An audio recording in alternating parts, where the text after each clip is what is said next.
Hey everybody, in this video I'm going to talk about propositions, which is a term that we've been throwing around in class and you've seen in your textbook about reading. And Robbie uses it and linguists all over the place use it, and I wanted to concretize what it actually means. Okay, so when we say that a passage or even a sentence has multiple propositions, your question inevitably is, well, what does that mean? What does that entail? What the heck are propositions? So let me provide a definition for you. First of all, go to this website, sil.org, Summer Institute of Linguistics. They were a great resource for me when I was learning about a lot of things. This is a great glossary, and I'm sure Wikipedia has something as well. Nice thing about this website, sil.org, is that it is dedicated to linguistics. Let me help you find that. Okay, there's stuff you can buy. There's stuff on language and culture. There is software you can download. You can program your computer to write in the indigenous languages of the Amazon if you wanted to. There's all kinds of geeky tools for fonts and linguistic analysis. It's nuts. So if you want to parachute into a jungle somewhere with your laptop and document the tribes, you can do so. Anyway, in addition to all this stuff, they also have a pretty darn good glossary, and I believe it is housed here.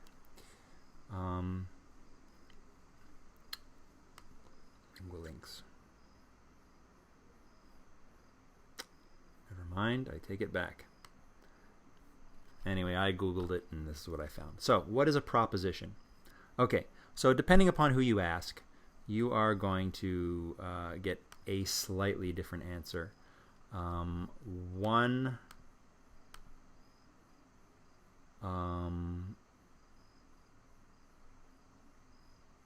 One definition that I came across actually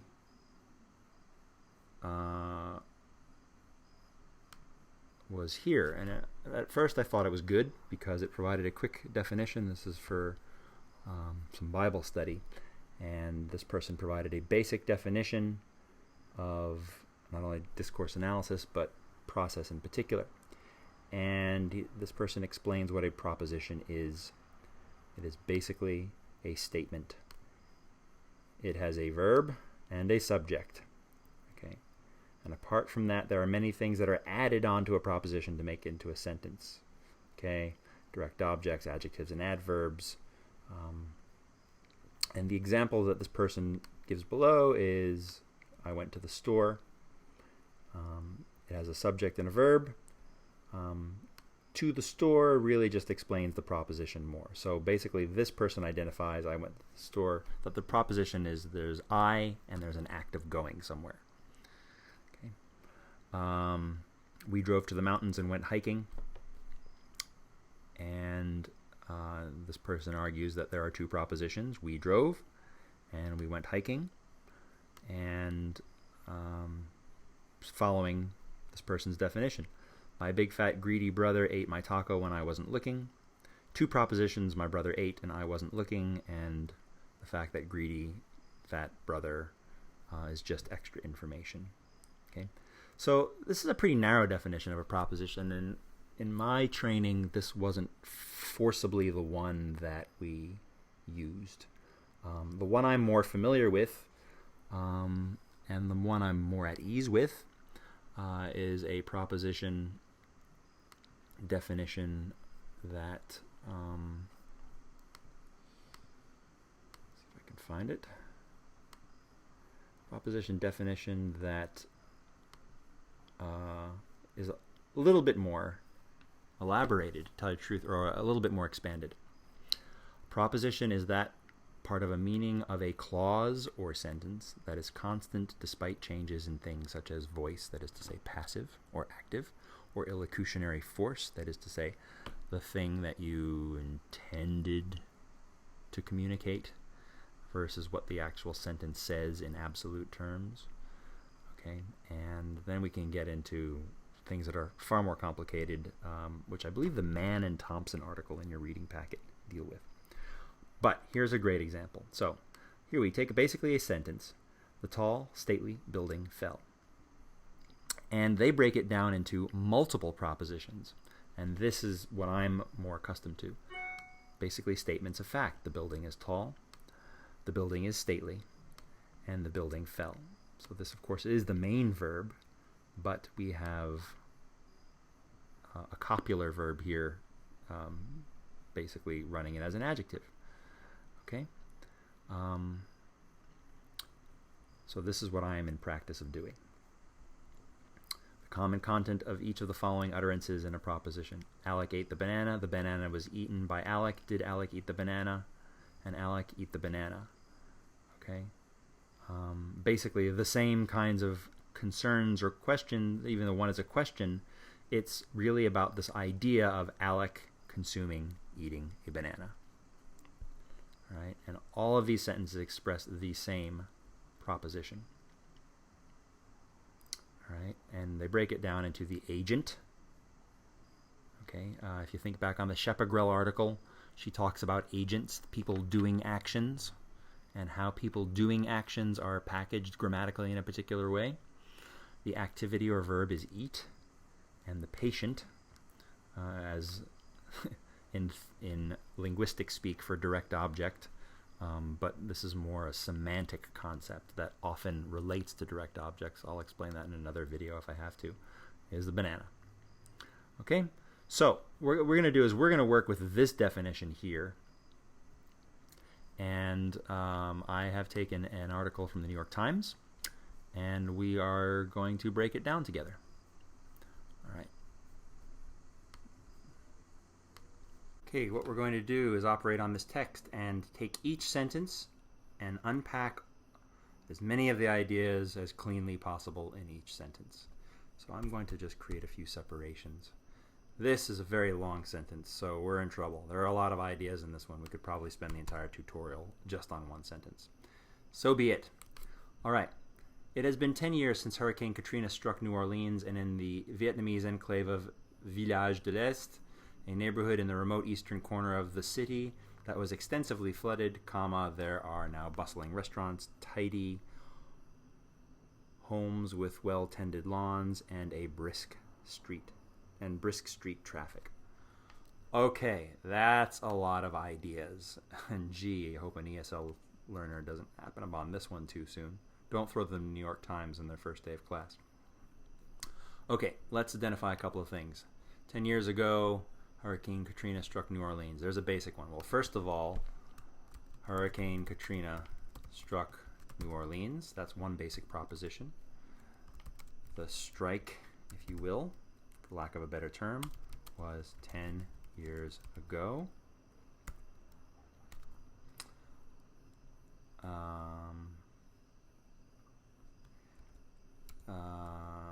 Let's see. Village de l'Est is a Vietnamese enclave. Okay. It is a neighborhood in the eastern corner of the city. The corner is remote. The enclave or the Village de l'Est was extensively flooded. There are now restaurants. The restaurants are bustling.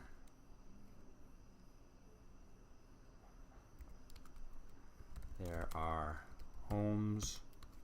The homes are tidy. The homes have well-tended actually, let's break it down even further. The homes have lawns. The lawns are well tended. There is traffic. There is street traffic, and the traffic is brisk. All right, so look at all these idea units that are actually in this one single big long sentence, okay? And you know what grammatical devices do and lexical devices do, vocabulary, lexical bundles, and you know, our grammar, is that it takes all of these basic ideas that we have in our head, and what it does is it starts stacking them up, okay? It starts densely packing them. And then what you end up is getting, you know, a brick and a brick and a brick and a brick, and pretty soon you have a wall of ideas in a single sentence. And the grammar is the glue that holds all of these ideas, these, you know, elements together in a very tight and efficient packing. Okay. This is going to be a challenging sentence here, perhaps, but just see how I go about it to inspire you. Okay, much of the surrounding area, by contrast, seems to be struggling. Okay, well, first of all, the easy one is the area is struggling. How are we going to deal with this concept of surrounding? Well,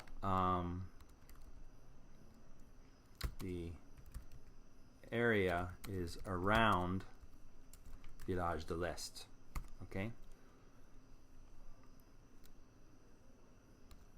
And then we have, actually we could also say not all of the area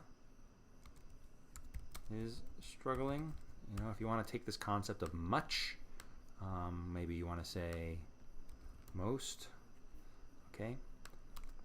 However you choose to express it, but that is an idea. That's an important element of the meanings that are loaded into this sentence, okay? And now here's an interesting point. The actual facts are, or the idea that the author is working with is the fact that the area is struggling. But what the author is doing is the author is using the word seems by taking a true-false statement in logic terms and throwing a bit of subjectivity in, okay? And so you have this coloring of authorial voice with the verb seems, but the absolute proposition, that is to say the core idea and the players that are within that idea, are the area and this notion of struggling. Okay?